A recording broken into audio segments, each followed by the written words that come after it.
Persone buone, gentile, buono, gentile, mai litigare con nessuno, niente altro.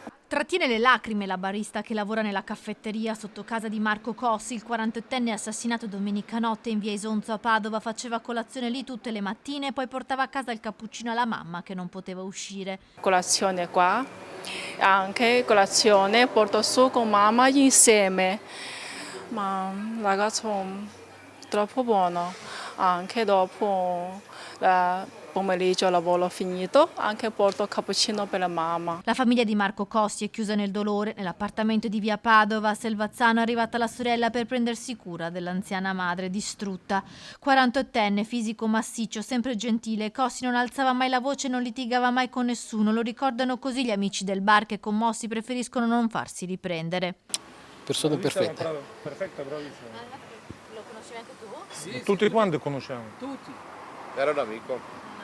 Cosa vi ha detto sabato? Ma niente, era allegro, siamo stati qua. Lui sempre saluta e caffè. Era tranquillissimo. Stava sempre con la mamma, sempre alle 8 di sera, lui era a casa, alla mattina alle 7 era già via al lavoro. Era una bravissima persona. La sera non faceva mai tardi, raccontano. Domenica invece Marco Cossi è uscito dopo cena per l'appuntamento, forse con il suo assassino. Il giorno dopo avrebbe dovuto aprire una nuova attività di food truck, un camioncino per la vendita di panini, un progetto di cui aveva parlato con un altro amico del bar. Io sempre vedevo qua, bevo caffè, ciao, saluto, come stai? Bene. Mi aveva detto che mi c'era fra un po' un lavoro, camion, anche io lavoro in un'altra azienda.